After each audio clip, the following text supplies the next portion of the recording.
Fala galera, beleza? Vamos dar continuidade sobre aquele papo sobre TableView. No último vídeo a gente fez uma pequena introdução falando sobre o uso de TableView, fizemos algumas configurações básicas, por mais que básicas, já tivemos células customizadas. E o nosso papo hoje, espero não ser muito extenso, a gente vai falar só de mais uma pequena parte. A gente preferiu separar bastante para não ser um conteúdo tão denso.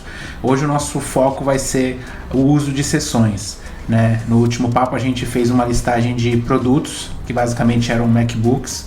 A ideia é que hoje a gente consiga separar essa lista de produtos em dois tipos de categorias, por exemplo, MacBooks e iPhones.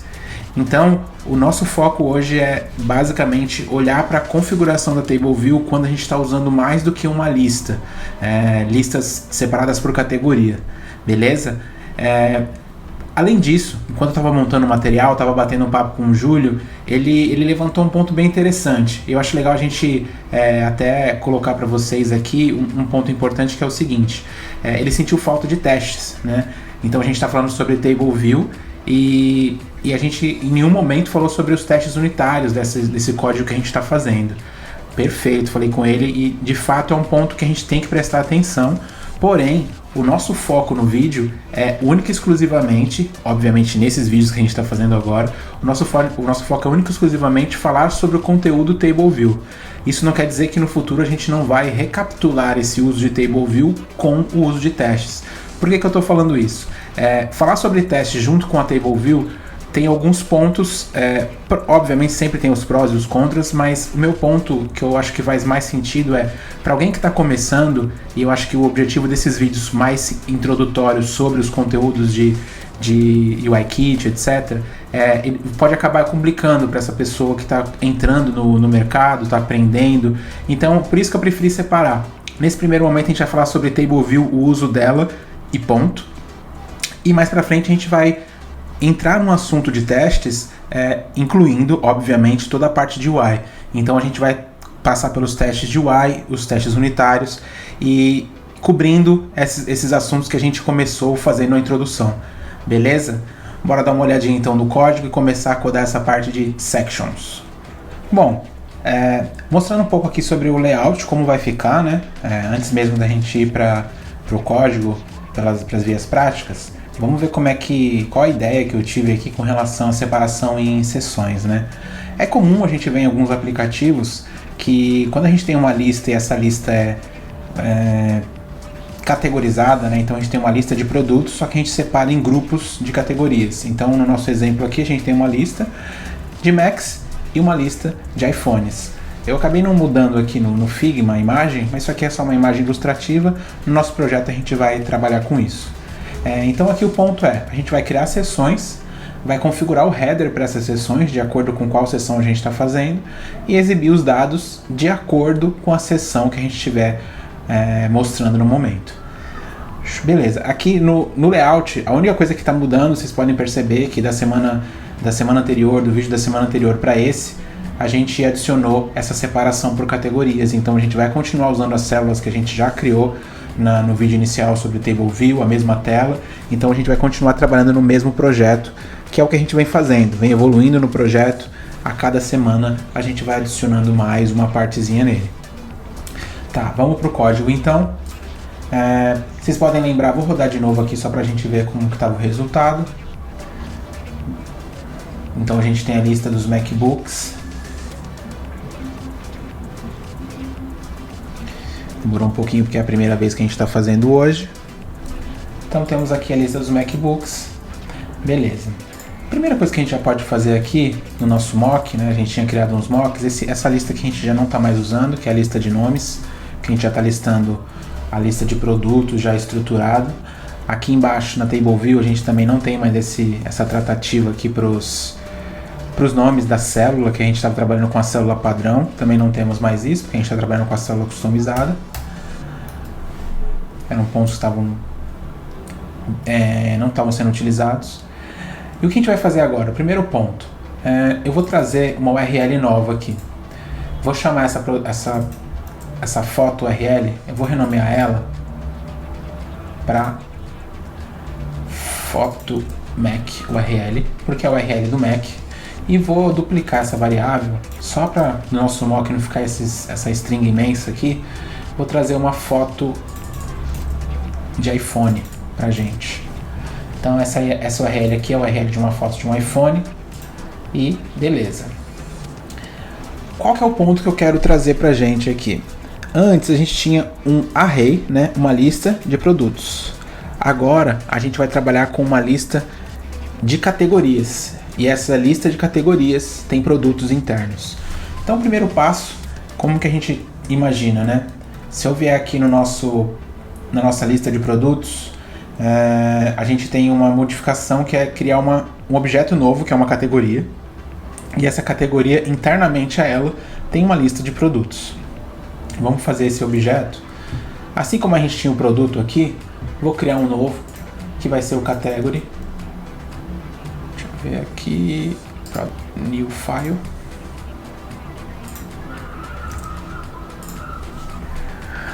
Outro ponto importante, no começo do vídeo falei com vocês sobre a questão da estrutura, né, da questão dos testes, que vai ficar para um outro momento para não deixar os vídeos extensos. Essa estrutura que eu estou fazendo de mocks, os objetos aqui dentro da pasta de produtos, tudo isso também são coisas que a gente vai dar uma melhorada no futuro. Quando a gente entrar no assunto de arquitetura, a gente entende que esses objetos que são models, por exemplo, poderiam ficar numa pasta de models, enfim, mas vai depender muito da arquitetura que a gente vai fazer. É um assunto para um vídeo mais para frente, beleza? Então aqui, o que a gente vai criar? Agora a gente quer uma objeto categoria, é uma struct, né? A gente não precisa dele como objeto, só vai armazenar dados, eles são todos estáticos, porque a ideia não é que a gente fique manipulando eles, alterando valores. Então basicamente a gente tem o nome da nossa categoria e dentro dela tem os itens, que é o que? Um array de produtos. Ok. Próximo ponto que a gente tem para falar é que na nossa nossa lista de produtos, que continua sendo uma lista de produtos na tela, o que mudou é a forma como a gente está apresentando. Então eu vou continuar tendo uma lista de produtos, mas essa lista de produtos, na verdade, ela vai mudar um pouco. Eu vou apresentar como uma lista de produtos, mas aqui dentro do nosso código, a gente, na verdade, vai ter uma lista de categorias que dentro dela tem os produtos. Qual que seria a mudança aqui? Bom, primeiro ponto, vou fazer uma pequena mudança aqui, vou deixar menor a nossa lista um pouco. Então, vou fazer o quê? Primeiro passo, eu acho que faz mais sentido a gente ter uma lista de categorias ao invés de uma lista de produtos. Como a gente vai fazer isso?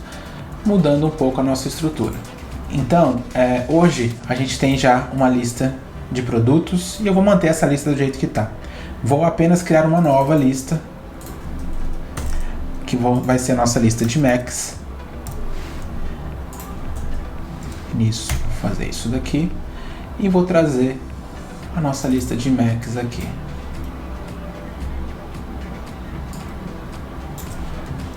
Aliás, perdão, aqui vai ser a nossa lista de iPhones, certo? E aqui de cima é a lista de Macs. Então aqui eu tenho iPhones e aqui a lista de MacBooks. Caio, mas aí vai confundir a nossa tela. Sim, vai, mas a gente ainda vai chegar lá. A gente tem duas listas separadas aqui. Tudo isso daqui que eu estou fazendo são dados mocados. Tudo isso deveria ficar numa outra camada, no outro objeto e já ser retornado, por exemplo, por uma API. A gente está fazendo isso aqui única e exclusivamente para exemplificar o uso da TableView e das sessões. E aí, o que a gente vai fazer? Eu já começado falando que a gente vai mostrar uma lista de categorias e indiretamente os produtos delas e não mais diretamente a lista de produtos. Pois bem, é isso que a gente vai fazer. O próximo passo é criar a nossa lista de categorias. Categories, que é um array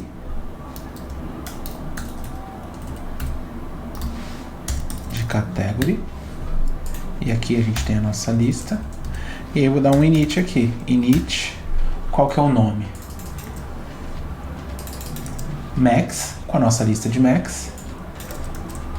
E aqui a nossa lista de iPhones. Legal. Agora nós temos uma lista de categorias e dentro dela, cada categoria tem sua lista de produtos. todos separados. Legal. Nossa tela vai começar a dar alguns erros aqui. Por quê? Ela está valendo diretamente o array de produtos, e esse array de produtos não existe mais. Aqui, para continuar funcionando, basicamente a gente para de olhar para o array de produtos e vai olhar para o array de categorias, mas a gente tem alguns pontos em questão. Lembra que a gente comentou que esse IndexPath tinha a seção e a linha daquela seção? A gente vai começar a usar essa seção agora. Antes disso, o primeiro ponto que a gente vai fazer é editar aqui o nosso data source para falar quantas seções tem a nossa table view. Number of sections, e aí eu vou retornar o que? Categories.count. Porque o array de categories é de fato quantas seções tem na minha table view. E a quantidade de produtos em uma seção vai ser o que? Categories dentro de uma seção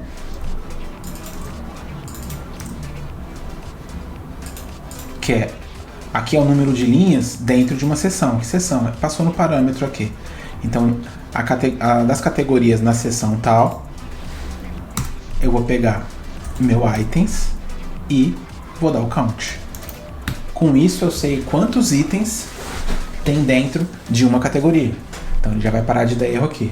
Outro ponto é, eu quero pegar um produto de uma linha. Então, aqui também precisa mudar. Eu vou pegar o meu category section items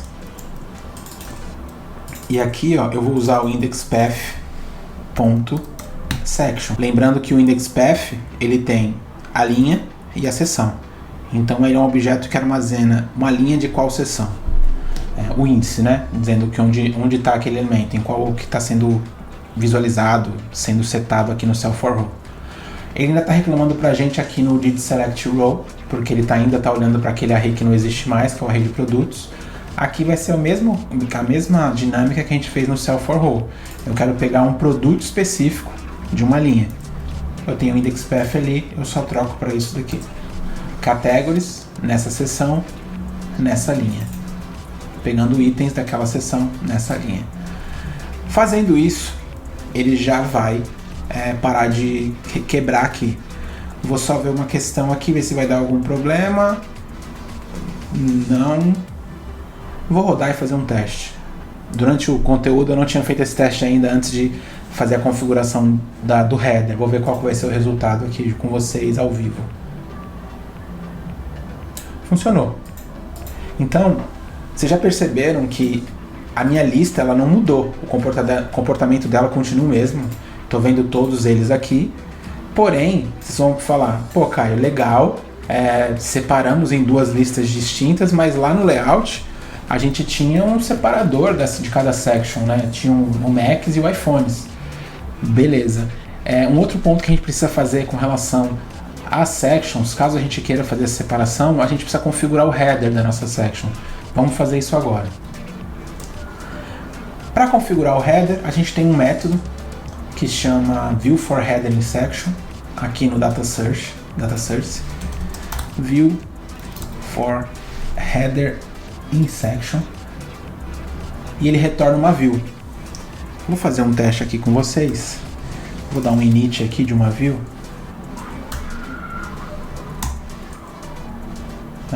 Deixa eu colocar...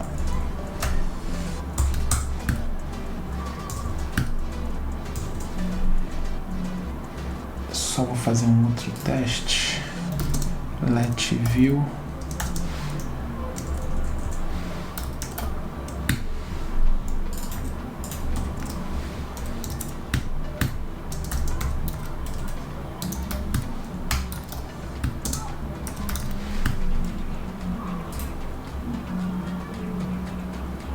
Legal. O que aconteceu? Ele criou o nosso header. Basicamente, o que eu quero mostrar para vocês? Para eu criar um header de uma seção, eu só preciso montar uma view para ele. Percebam que ele não respeitou a altura e largura que eu tinha setado aqui, porque ele retorna essa view, joga ela dentro do header e ele aplica as constraints do header da table view. Então, para que ela se comporte da forma que a gente quer de fato, que é aquela que está lá no Figma, que tem a linha separadora ali e tem a label, eu vou criar uma view nossa, uma view customizada. E vou trazer essa view customizada aqui dentro. Beleza, como é que eu vou chamar essa view? Eu vou chamar ela de Header Section View. Vou colocar ela dentro de views aqui da nossa Product List. New File. Header Section View. Como que eu pensei, tá? Como eu tenho uma label e uma... Basicamente a nosso header tem duas coisas. Uma label e uma Y-View de um pixel com uma cor cinza, que é o nosso separador. Foi outro ponto que eu conversei com o Júlio. Como que eu pensei nessa view customizada, né? Eu pensei numa stack view com dois itens, que é a nossa label e a nossa linha separadora. E ele comentou, pô, Caio, não tem necessidade de uma stack view, né? São apenas dois elementos e poderia muito bem ser os dois e retornar dentro de uma Y-View. Concordo com ele.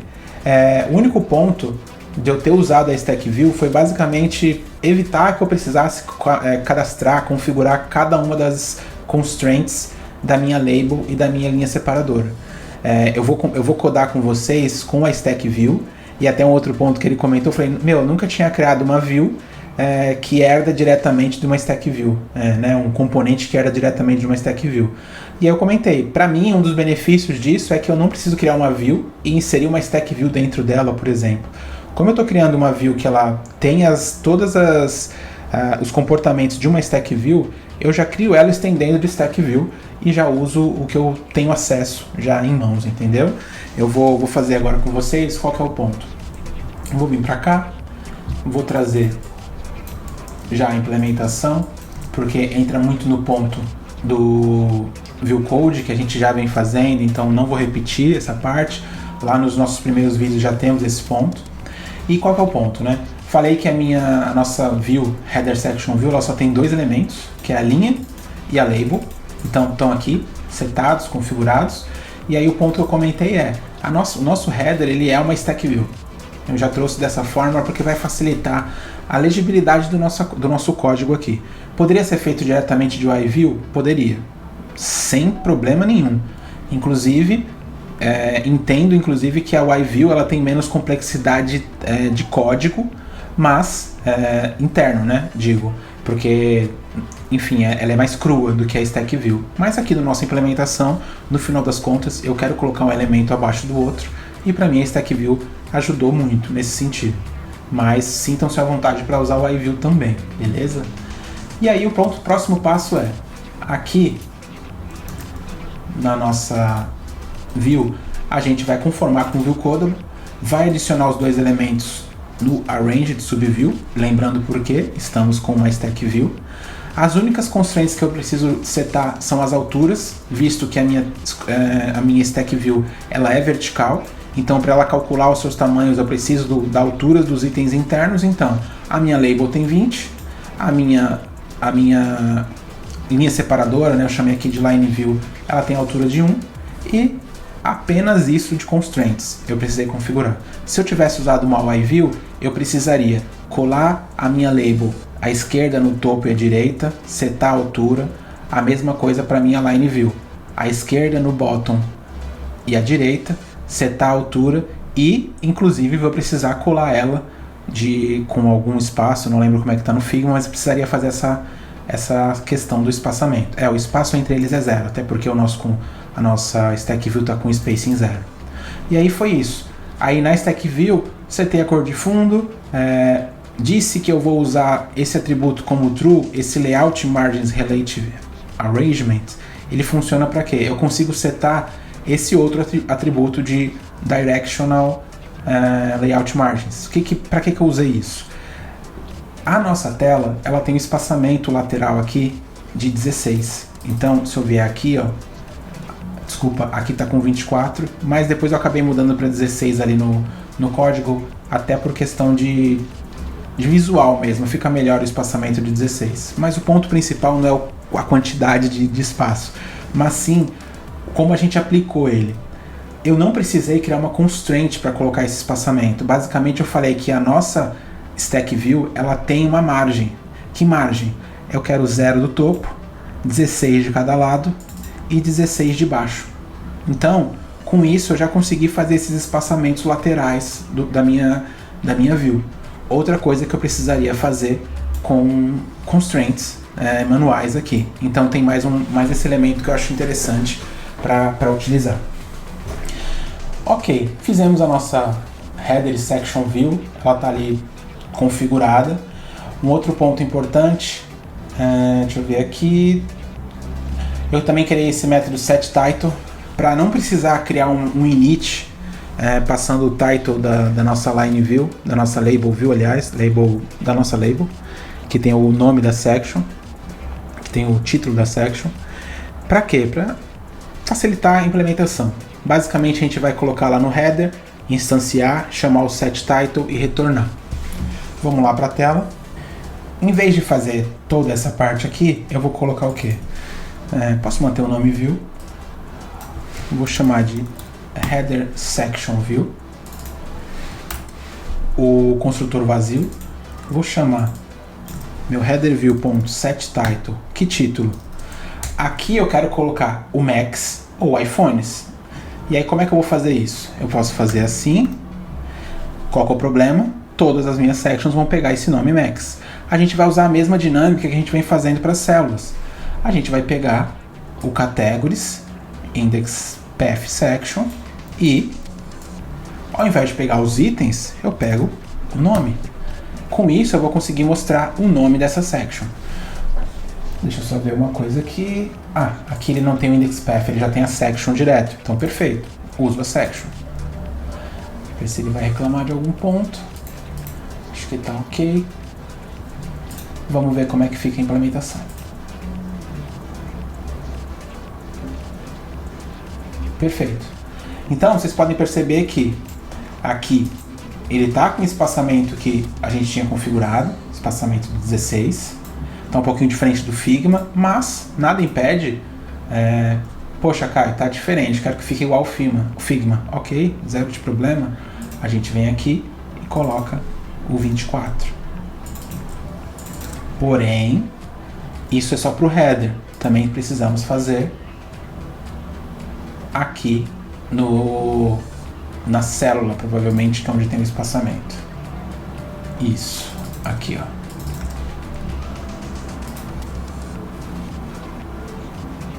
Com isso a gente passa para o 24 de espaçamento, que é igual tá no Figma. Então, outro ponto, as sections elas ficam fixas ali, né? Então o ponto positivo de você usar uma section é que conforme você vai fazendo scroll, você sempre vai saber quais são os elementos daquela parte da lista, do que se trata, né? Então, quanto mais elementos tem, mais organizado vão ficando essa questão dos agrupamentos. Você também tem a opção de não fazer isso daqui, configuração da sua table view, basta algumas configurações ali no additional configuration, por exemplo, da sua view, e você consegue setar, mas geralmente acho que é interessante você ter esse comportamento para você manter o usuário sabendo o que ele está trabalhando. Beleza? Bom, acho que de código matamos. Eu acho que um ponto que a gente pode falar mais para frente, ainda levando em consideração sobre as sections, numa lista, talvez não seja tão comum a gente ter uma lista onde a gente tem as seções, como é que eu posso dizer? Uma lista com várias seções, mas se você pensar num carrinho de compras, talvez faça mais sentido. Vamos supor que você está fazendo uma compra no aplicativo do Carrefour, do Pão de Açúcar, e você pode ter no seu carrinho de compras, você pode ter uma separação por feira, produtos de limpeza, e aí cada uma dessas seções você pode ter um subtotal. É uma possibilidade. Então, com essa questão das sections, você consegue fazer esse tipo de configuração. Como? Assim como você tem o header, a mesma dinâmica você consegue aplicar para um footer de uma section. Tanto que, se a gente ver aqui, vou fazer um exemplo agora, tá? Só para efeito didático. porque eu não preparei isso na aula e até para não estender muito, mas seria como? Temos aqui o header section, temos o footer, view for footer in section. Conseguimos trazer uma view. Outro ponto importante, vou fazer o seguinte: antes de trabalhar com o footer, vou mostrar um outro método de header, title for header in section, que é o que? Ele retorna uma string. Acabei não lembrando desse porque não é comumente usado, porque ele vai trazer uma string seca. Eu vou comentar esse método e vamos ver o que vai aparecer pra gente. Então, ó, ele traz a configuração padrão de section do sistema. Não tá feio, mas não tá seguindo o que a gente tem no Figma. Se o nosso Figma estiver de acordo com o design padrão, né, a user experience padrão da plataforma, perfeito, já estaria certinho. No nosso caso, o que a gente precisa fazer? A gente precisou fazer a view customizada para seguir o que estava no Figma. Então, se eu rodar de novo, perceberam que eu não precisei mudar nada de implementação. Então, ou ele usa o header, o view for header in section, ou ele usa o title for header in section. Nunca testei se vai dar pau ou se ele vai manter o header. Sim, ele dá preferência para o view for header. Então, se eu configurar os dois, ele sempre vai dar preferência para view ao invés da label. Vou tirar isso daqui porque a gente não está usando. E aqui vou trazer um outro teste. Primeiro eu vou fazer o footer com string para ver como que ele monta. E vou trazer o nome da categoria só para ver.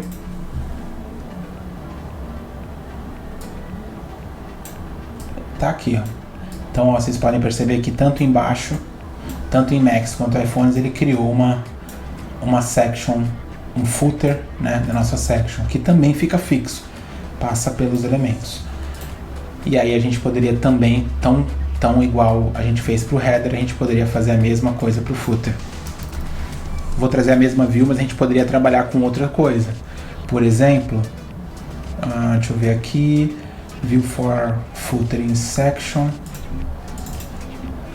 tem a nossa view, vou trazer a mesma.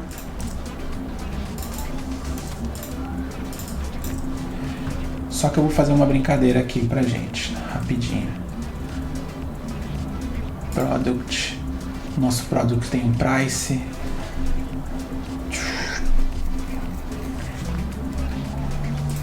Vou colocar um outro item aqui, que é um double. E aí vocês vão entender o que eu quero mostrar, e até para ver aquela questão que eu comentei de um sumarizador, né, de um valor sumarizado de uma seção. Então eu tenho um double value aqui, ele provavelmente vai reclamar no nosso product list view, porque vai faltar o value nesses caras. Reclamou. Aí a gente vem e faz isso. Eu quero manter o mesmo valor que está ali em cima. E aí como é que a gente faz? A gente só deixa ele como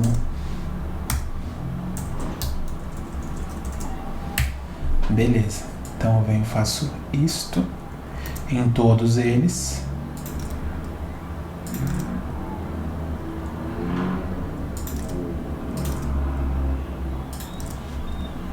Todos têm o mesmo preço. Ah não, aqui é outro. Vou colocar o mesmo valor aqui, até pra gente... Para facilitar a nossa vida na questão de visualização, vou colocar todos eles como 10 e 10. Por quê? A ideia vai ser que o totalizador desse aqui seja R$30,30. E esse daqui eu vou colocar um outro valor, vou colocar 9,50.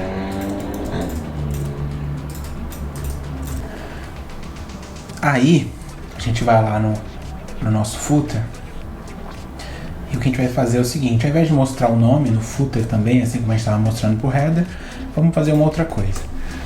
Vou colocar uma variável aqui, soma. Vai ser o que? A minha lista de categorias, pegando os itens. Vou fazer um map, pegando só o value que a gente criou, que é um double. E eu vou fazer um reduce. O que é o reduce? É um método que a gente faz para trabalhar com as nossas listas, com a nossa lista. E aí ele pode aplicar algumas, como eu posso dizer, expressões matemáticas, né? Que eu vou fazer uma soma. Antigamente, até no .NET, como eu fazia, eu usava o sum diretamente. Aqui a gente tem o reduce. O reduce ele vai dizer pra gente, nesse caso, que eu vou pegar do item 0, eu vou aplicar uma soma. Com isso, o meu sum vai ser um double. Então, mapeei, fiz um map aqui do meu array, pegando só os valores double, e fiz a soma deles. Esse cara aqui, tanto o map quanto o reduce, eu acho que são caras bem legais para a gente bater um papo sobre num outro vídeo, um vídeo específico sobre manuseio de listas, com aplicação de expressões matemáticas. Eu acho que vale muito a pena a gente conversar sobre isso num outro vídeo. Mas esse cara aqui agora está fazendo isso, pegando só os valores, colocando num array, pegando esse array e somando ele. E aqui embaixo eu vou fazer o quê? Vou mostrar a nossa soma. Vamos ver se funciona. Funcionou. Como a gente tinha colocado lá no Desmax 9.5, 3 vezes 9, 27, mais 1,5, que é meio de cada um aqui, 28.5, certinho. E aqui embaixo, esse daqui foi o 10.10, se eu não me engano. E aí ele fez uma conta maluca aqui, porque a gente está trabalhando com double e não especificou quantidade de casas decimais aqui no nosso reduce. Então isso impactou o resultado da nossa soma. Mas está certo. No final das contas, ele está com 30 ponto, quase 30, que é uma casinha ali que ficou para trás com todas aquelas 3 casas decimais ali. 3 casas decimais não. Aquele 3, sei lá que número que está na casa decimal ali, mas é lá embaixo, onde está o 7 ali.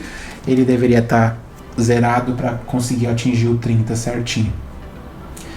E a lista que a gente tinha montado era justamente 10.10. Beleza? Bom, galera, chegamos ao fim de mais um vídeo. Espero que vocês tenham gostado. Espero que tenha ficado claro toda a parte de utilização das sections.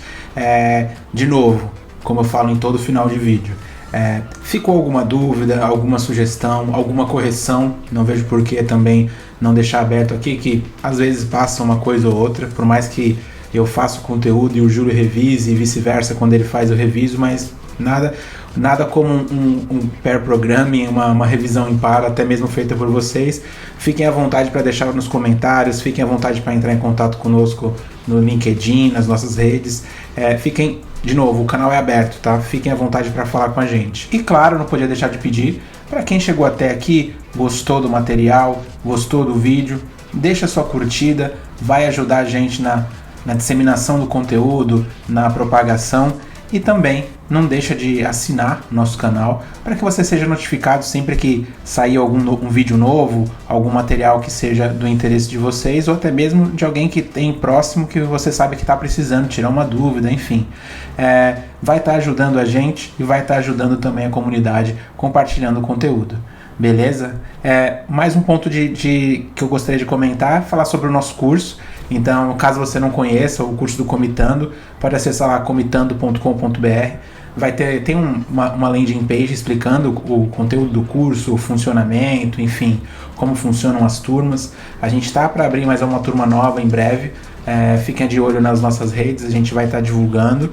E também, qualquer dúvida sobre o curso, fiquem à vontade para chamar a gente. A gente vai estar à disposição para falar com vocês, beleza? Então é isso, galera. Vejo vocês no próximo vídeo. Até mais.